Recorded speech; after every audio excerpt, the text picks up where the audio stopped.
What's up, everyone? We are live at 5. It's Tuesday, May 5th. I'm Paul Antorek. I'm Beth Stevens.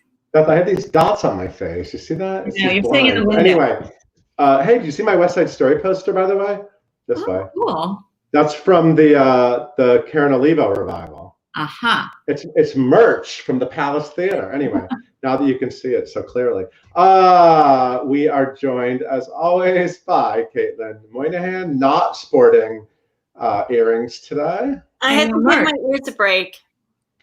Do you have a theme? Caitlin, do you have a dress theme every day with your roommate? I just caught on to this. Oh, we don't do it every day, but sometimes when we're feeling particularly like over everything, we do dress up for a theme.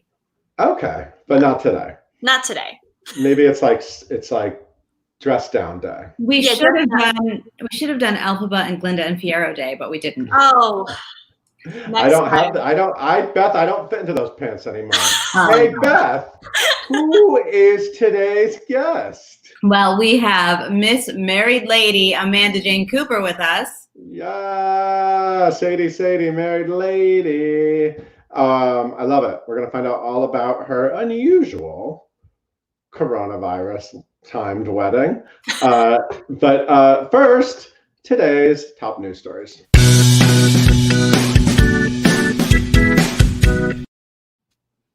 We've got official word that West End theater goers are going to have to wait even longer to head back to the theater, which really isn't a surprise at this point.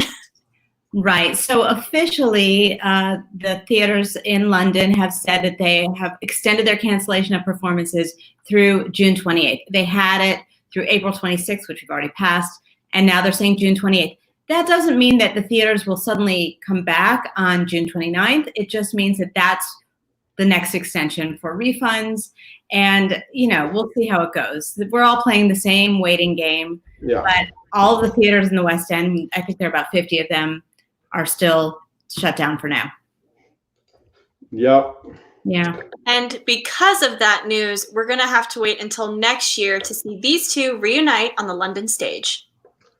Yeah, so Jake Gyllenhaal and Annaleigh Ashford, who of course were just in the Sondheim 90th anniversary 90th birthday concert that we just had, they were supposed to bring their acclaimed Sunday in the Park with George to the West End this summer. That has now been delayed because of the reason we just talked about. That will now happen sometime in 2021, and it's worth the wait. They're fantastic, but for now, you can just hold over by watching Move On an endless stream from I will do that.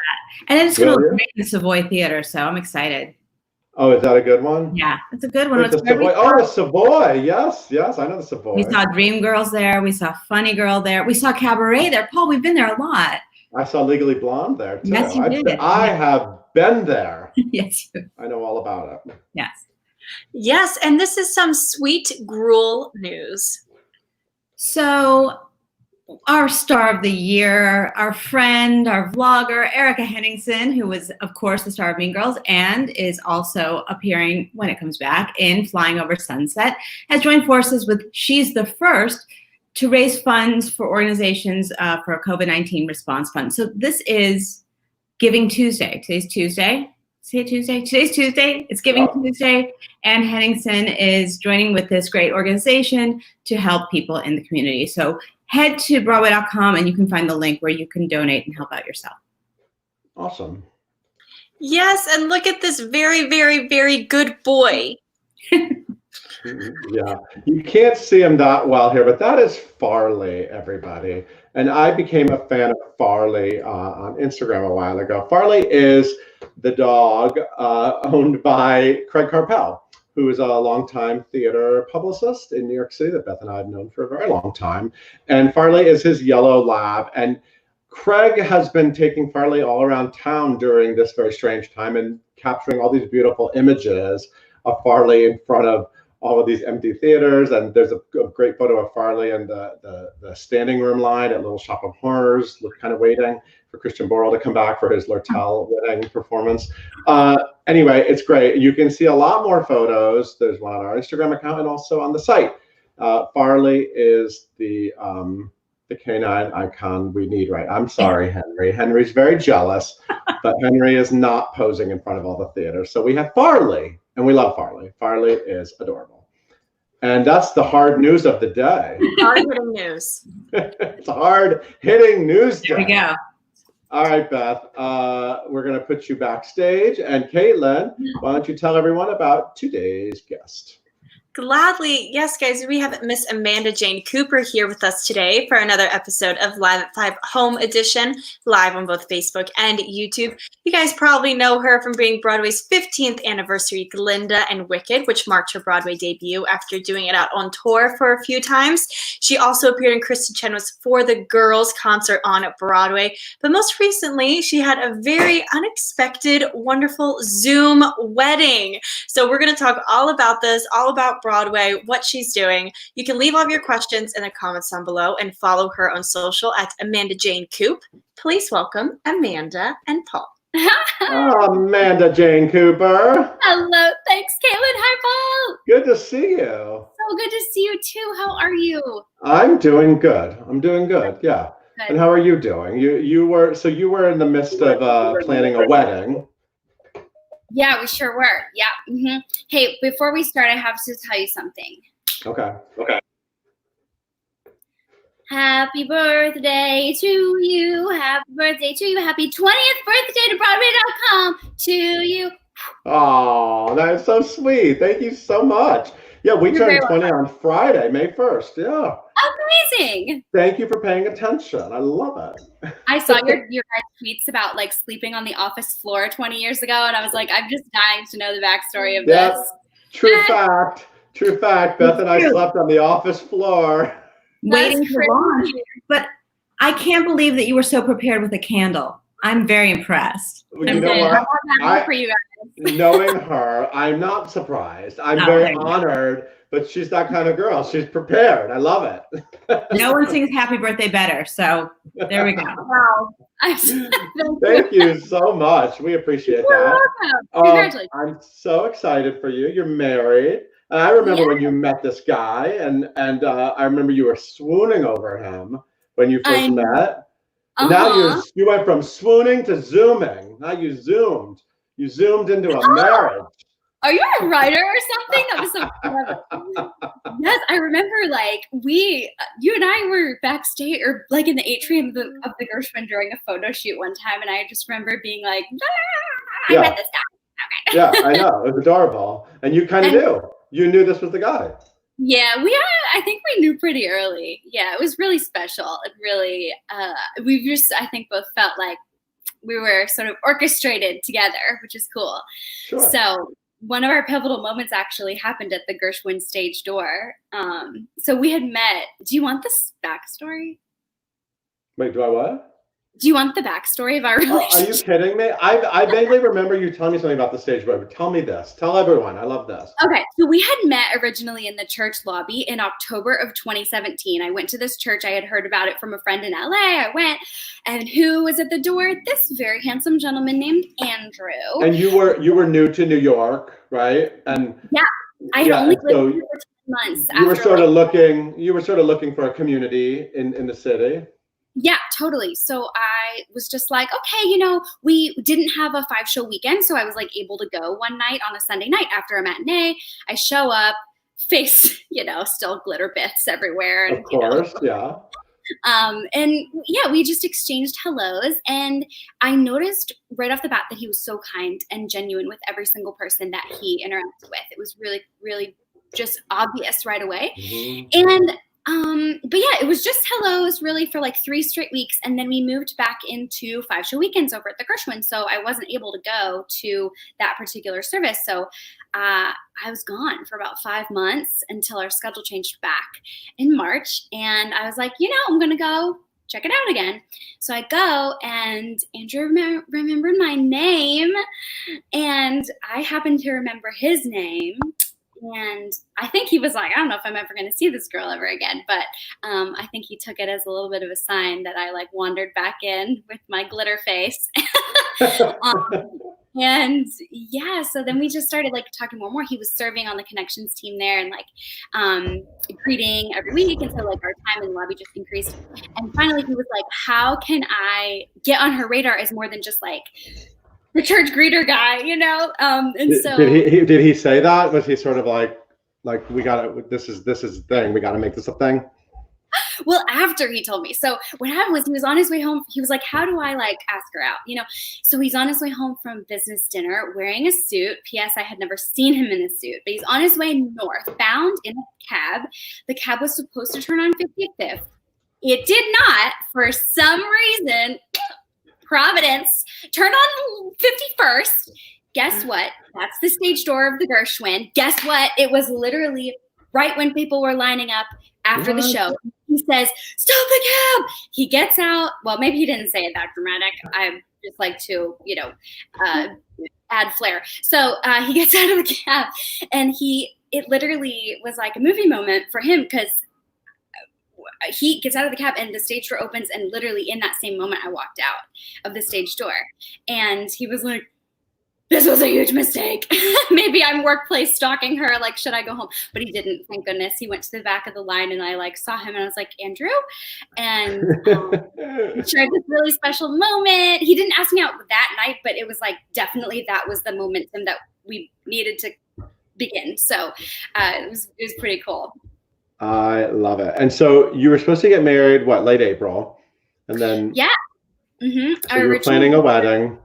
Yes, April 25th. We were going to do the celebration and the ceremony and stuff in the countryside of Pennsylvania where I'm from.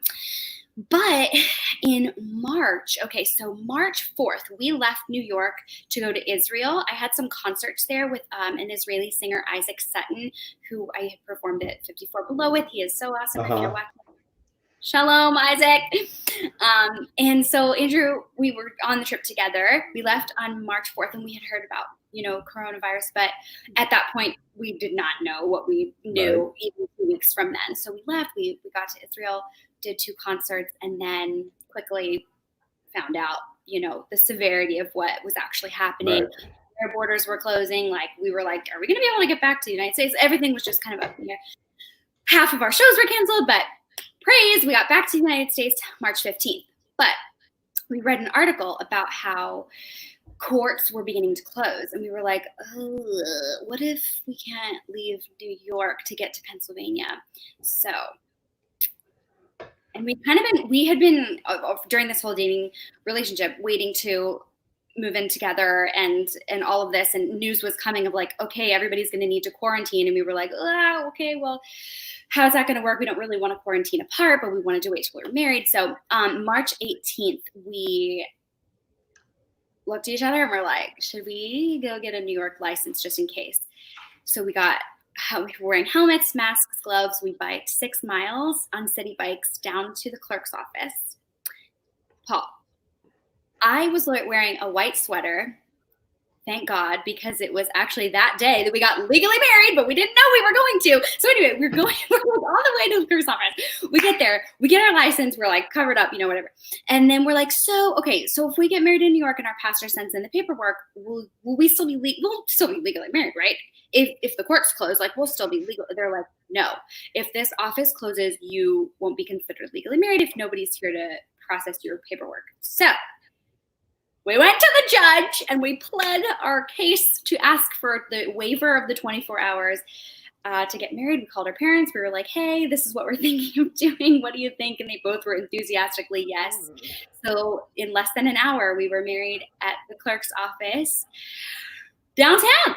So that was like the first step. I just realized you got married so that you wouldn't have to live in sin during the coronavirus lockdown. You know what? Listen. We're like, okay, but here's the thing. Legally, so we got legally married. In the eyes of the state, we were married. But we were like, you know, this is just not how we imagined that, like, everything would sort of unfold. So we were like, okay, let's not wear our rings yet. Let's not call each other husband and wife. Like, we're legal, but, like, let's wait to have a ceremony that is a little more thought out than just so that's why we chose April 4th, so that, you know, it made no sense to just keep everybody's in quarantine and stuff. So, so yeah, we chose April 4th, which was such a gift because the weather turned out to be gorgeous, and we had a whole team of people helping us put it together. Well, happy 1 month and 1 day anniversary. Thank you. From that one, but it's actually that's when this was that day, and Yes. you're on your rooftop. Is that what's happening here? Yes. That's so art. This is art. That's art. Yes, I want to shout out painttrue.com, paint with an RU at the end.com. They make these gorgeous interpretations of your photography. And this photo that this was based on was taken by our amazing photographer and also a friend of mine, Alexandra Nerthen, who was in Annapolis, Maryland while she shot our wedding through Zoom. And it was a literal miracle that the connection was good enough for her to see. I was going to say, how was the connection? Were you terrified that it was just going to be horrible and everyone would miss it and it'd be delayed? We're literally living on a prayer. We were like, there's no Wi-Fi on this rooftop. We have to do phone hotspots. So we had an iPad with all the guests on it attached to an iPhone hotspot. And then we had a laptop with our pastor, John Tyson, shout out, also up there with another phone hotspot. Each of them had a Bluetooth speaker. It was like this crazy production, but we're super grateful for our planner, Alice Isaac Productions, shout out, all the way from LA, who like basically directed this thing all the way from the West Coast and was like on the other end, just like coordinating everything, the day of timeline. So we truly could not have done it without our arsenal of friends and those who love us. So we're so grateful for that. So you're going to have a great story for the rest of your life about why did you have this weird, wacky wedding? I love it. I mean, it's just. I know. It's so crazy. Our friends, actually, the Chens, also shout out if you're listening to this. They're amazing. They're in our bridal party. And that's like one of the reasons we chose to live in this apartment building is because they live here. And they had quarantined pretty strictly since the beginning. And so they socially distanced, like helped us out on the rooftop that day and manned all the devices and everything. So it truly was, we just couldn't have done it alone. My dad actually walked me down the aisle via FaceTime, Paul. Wow. That's amazing. It was so emotional, but I'm so grateful that this time, if anything, has brought a ton of perspective. There are so many people who are going through great loss and great trial and great unknown, and so I think if anything, like we really just we're given that much more perspective to just be grateful for every single day and just to have each other right now. So So how's life been since Wicked? Do you still have some Glenda in you? You're just naturally kind of Glenda. I mean, do you still feel connected to her? Yeah, I mean, it's fun to see the what's it called, billboard or the commercial, when it has run in Times Square. I'm like, oh yeah, I forgot I did that once. So that floats around, and I get messages from people like, we just saw your photo, whatever, which is so fun. And I think she'll always be a part of me. And that show's just changed my life. But it's really cool seeing like my friends do their thing with it too, like with Jenna Claire and everything. And it's a real sisterhood.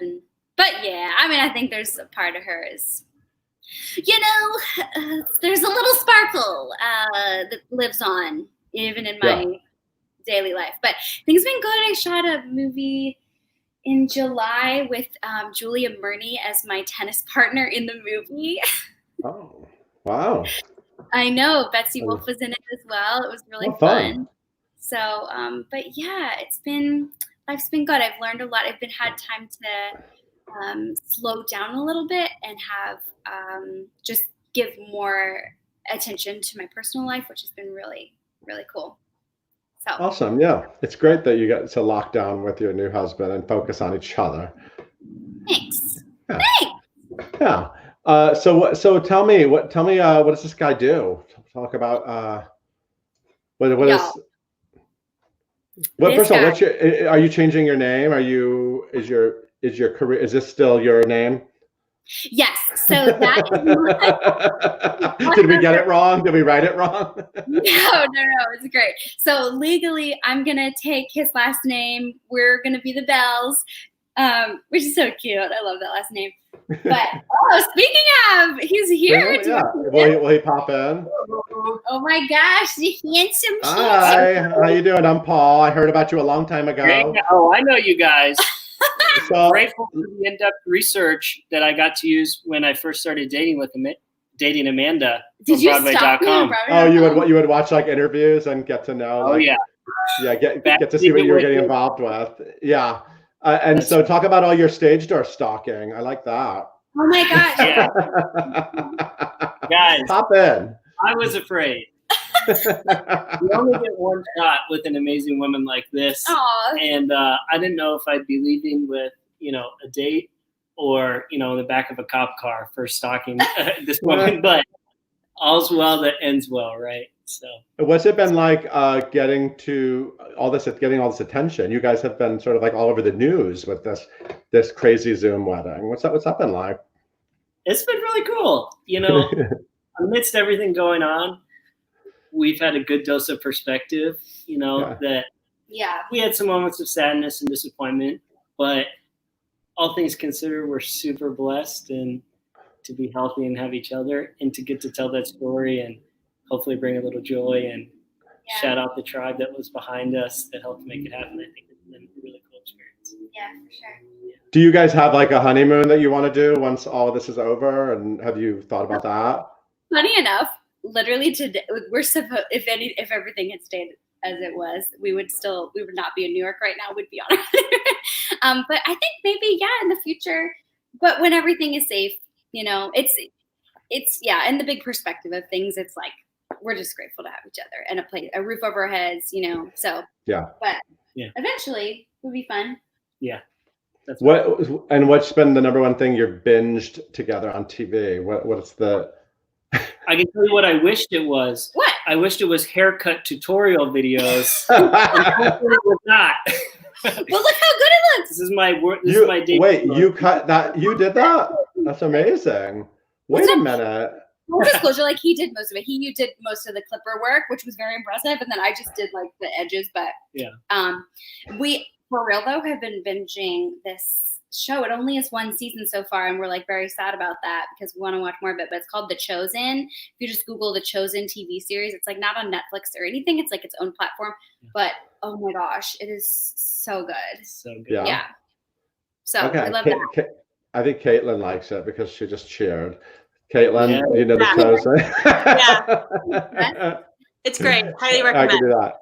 Yeah. I recommend. So well done. Yeah. Hey, Caitlin, what are the people online asking about? Definitely. Okay, so the first question is Leo wants to know, how were you lying to us the entire time about having your fake boyfriend?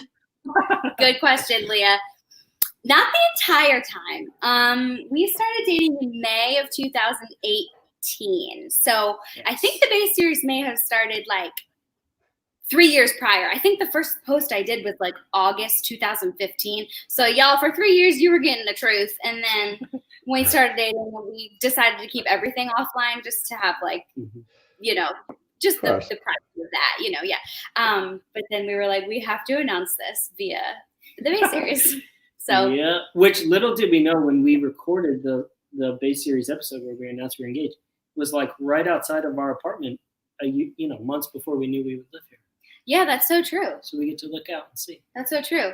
Also, Paul, you asked me what Andrew does. I want to shout him out. He has such a heart for renewal for people who to have equal opportunity. He works at Goldman Sachs as the chief of staff of the Urban Investment Group, which makes investments in underserved communities. How did I do? That's great.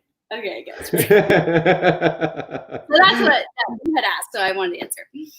Wait, and how much did you know? How much did you know about Broadway? And not much. Not a lot. That became clear to Amanda on our first date when I had to clarify what the difference between a play and a musical were. Oh boy, you don't know anything. But that's when I was like, he's a keeper. No, but it was kind of cool. We definitely have learned a lot about each other's professions. I love it now. She went out of town for a weekend maybe a year or so ago, and I had a night to myself. and what did I do with my one night to myself? I went to see a show, and so by himself. I'm totally hooked now by myself. Yeah. Wow. But by the way, the fact that you didn't know plays and musicals, my boyfriend yesterday confessed to me that he thought off Broadway meant that the entrance was not on the street Broadway, which would, by the way, make Wicked one of the longest running off Broadway shows ever. Yes. That is Yes. so. One day it'll make it. Maybe. You know what? That's logic, honestly. I understand where he's coming from. Yeah, we're like-minded, me and him. Yeah. Oh my gosh. That's really funny. Okay, we have a Glenda question for you. So, if Glenda was an animal, what animal would she be?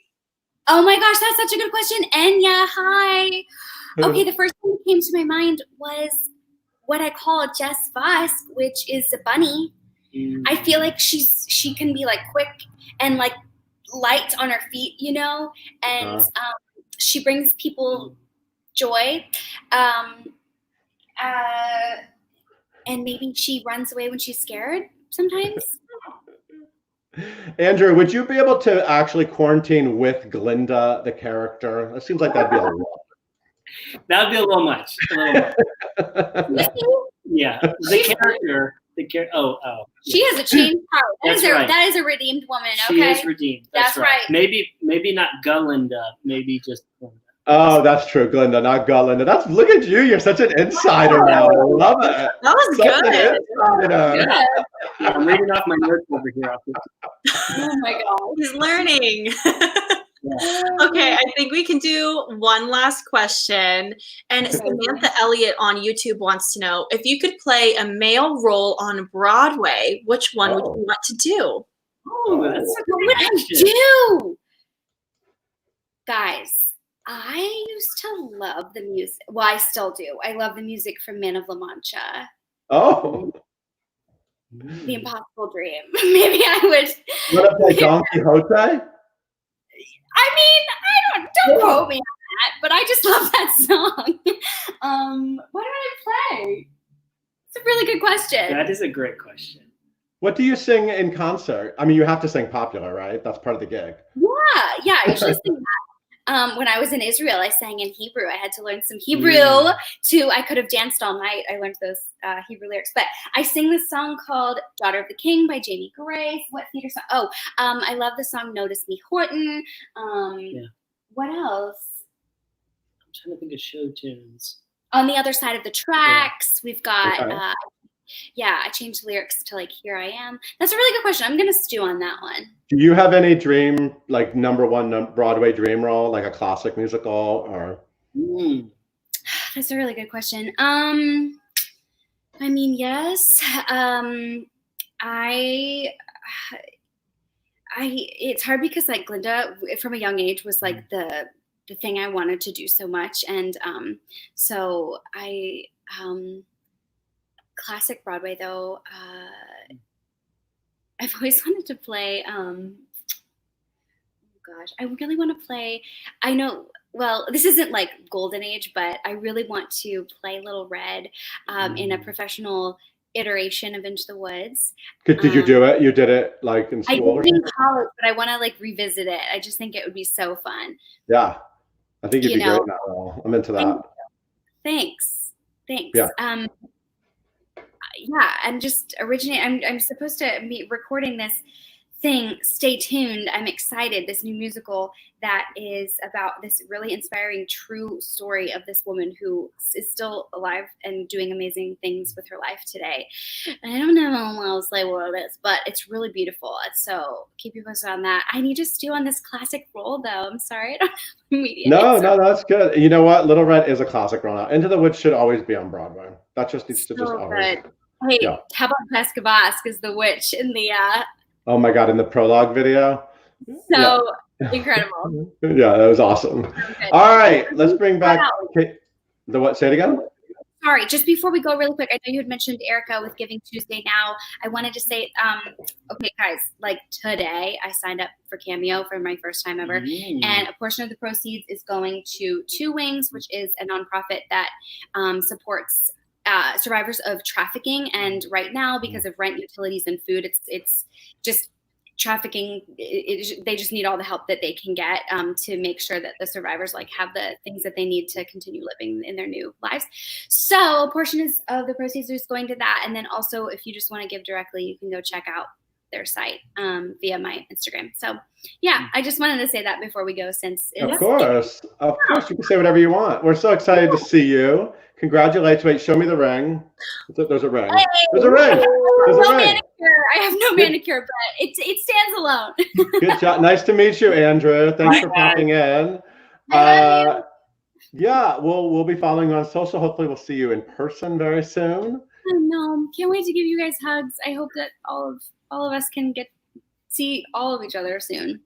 Well, you seem healthy and happy, so that makes us happy. It's good to see you. I hope that you guys are all too, and so good to see you. And thank you. Cool. We'll see you soon. Hey, Caitlin, why don't you take us out?